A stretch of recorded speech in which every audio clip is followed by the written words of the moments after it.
એક દિવસ ભગવાન દ્વારકાધીશ સૂતા છે, આંખો બંધ છે, અને માં રૂકમિણીજી એના પગ દબાવે છે. ભગવાન દ્વારકાધીશે આંખ ખોલીને આજે એને એક મજાક કરવાની ઈચ્છા થઈ, એટલે કહ્યું, દેવી એક વાત તમને કહું. બોલો પ્રભુ. સ્વાંત્વયા માસ સાંત્વગ્ન કૃપયા કૃપણામ પ્રભુ હાસ્ય પ્રોઢી બ્રહ્મચિત્તા મત્તદરહામ સતામ ગતિ. હે દેવી, તમને જો હજી કદાચ મગજમાં એવું હોય કે મારાથી આ ભૂલ થઈ ગઈ છે, મારે લગ્ન કરવાની જરૂર હતી શિશુપાલ સાથે અને મેં લગ્ન કર્યા છે દ્વારકાધીશ સાથે, તમને જો હજી મગજમાં એવું હોય કે આ કૃષ્ણ ચોર છે, પેલે માખણની ચોરી કરતો અને હમણાં પાછું નામ મણીનું આવ્યું છે, આવા જો તમને કદાચ મગજમાં વિચાર આવતા હોય તો તમારે જો શિશુપાલ પાસે હજી જવું હોય તો તમે જઈ શકો છો. ભગવાને આવું હાસ્ય કર્યું અને આટલું કીધું ને તો રૂકમિણીજી પડી ગયા, નીચે બેભાન થયા.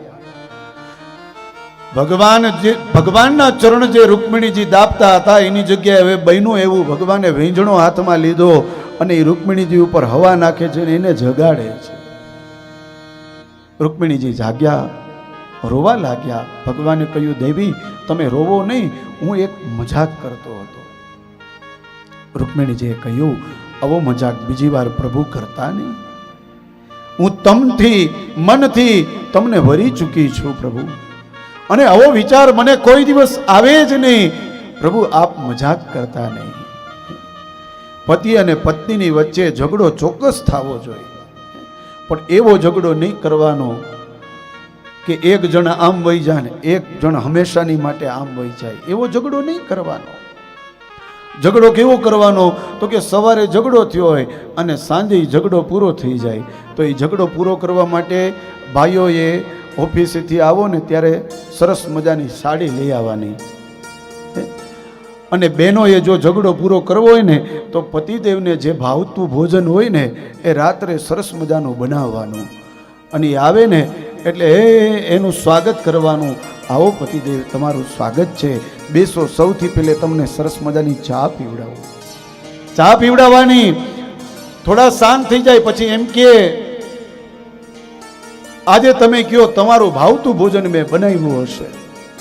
એટલે ઓલાને ખબર હોય કે મને એક જ વસ્તુ ભાવે છે ને એ જ બનાવી હોય, તોય એમ કે ના ના મને ખબર નથી તે શું બનાવ્યું હોય, એટલે તને જે ભાવે છે એ બનાવ્યું હોય કે ને, ઓલી રાજી થાય, મને ખબર નથી. એમ ખબર નથી તમને? આવો બેસો એટલે તમને બતાવું. એટલે સરસ મજાની થાળી પીરશે અને થાળીમાં જોવે ને એટલે કે ઓહો મને ભાવતા લાડુ બનાવ્યા, રાજી થઈ જાય. અને પછી ભોજન જમી લે ને પછી પતિદેવ એમ કે આજે તો હું તારા માટે કંઈક લઈ આવ્યો છું, તને મન ગમતું. એટલે પેલી એમ કે જવા દો ને, આજ સુધી શું લાવ્યા છે મારા માટે. ઓલો મનમાં વિચાર કરે, આખી જિંદગી તારા માટે આ બધું કર્યું. બેનો આ જ બોલ્યો, આ જ શબ્દો હોય એના કે તમે મારા માટે કર્યું શું. સવારે 6 વાગે ઉઠ્યો, રાત્રે 12 વાગે સૂતો, આખી જિંદગી કામ જ કર્યું છે, હવે આનાથી વિશેષ બીજું શું કરે. આ એક આનંદ કરાવું છો. એટલે બેગ ખોલે ને એમાંથી સાડી કાઢીને આપે, લે આજે તારા માટે હું સાડી લઈ આવ્યો છું. રાજી થઈ જાય. સવારનો ઝઘડો લાડુમાં ને સાડીમાં પૂરો થઈ જાય. આવો ઝઘડો કરવાનો, પણ આવો ઝઘડો બહેનોને મહેરબાની કરીને કહું છું કે દર મહિને નહીં કરવાનો, નકર સાડી બહુ મોંઘી પડી જાય આપણને અને લાડુ પણ મોંઘા પડી જાય. આવો ઝઘડો 6 મહિને વર્ષે દિવસે આવો ઝઘડો કરવો, બાકી ઝઘડો જાજો કરવો નહીં. જય હો બનેવી સાહેબ, જય હો તમારી. ઝઘડો કરવાનો, મીઠો ઝઘડો કરવાનો. ઘણી જગ્યાએ ઝઘડા થાય ને 4 દિવસ સુધી ફોનમાં વાતે ન કરે, આવા ઝઘડા થઈ જાય. એવા ઝઘડા નહીં કરવાના, એકબીજાને સમજવાનું કોશિશ કરવાની અને પ્રેમથી સમય વિતાવવાનો. સાહેબ અમારા એક ગુરુજીએ શ્લોક બનાવ્યો, પતિર બ્રહ્મા, પતિ બ્રહ્માનું રૂપ છે, પતિર વિષ્ણુ, વિષ્ણુનું રૂપ છે, પતિર દેવો મહેશ્વર, શિવનું રૂપ છે, પતિર સાક્ષાત પરબ્રહ્મા, એ સાક્ષાત પરબ્રહ્મ છે. એનું તમે સ્મરણ કરો, એનું તમે ધ્યાન રાખો. અને હમણાં તો જે બધું નીકળ્યું છે દૂષણ, સાહેબ મારે કહેવાય નહીં, પણ આ એક પાર્ટી નીકળી છે, બધા બહેનો ભેગા મળીને ફરવા જાય. પતિદેવ બિચારો ઘરે કુકિંગ ક્લાસ ચલાવતો હોય ને ઓલા બધા ફરવા જતા હોય, અને એ પાર્ટીનું નામ છે કીટી પાર્ટી. હે,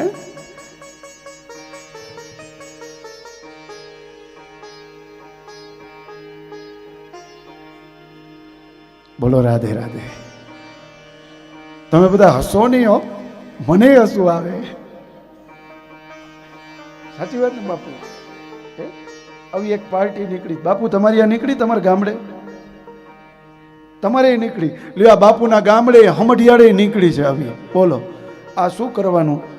શહેરમાં તો આવું બધું હાઈલે રાખે, પણ આ અહીંયા હમઢિયાળામાં એવું નીકળ્યું છે, બરવાળામાં.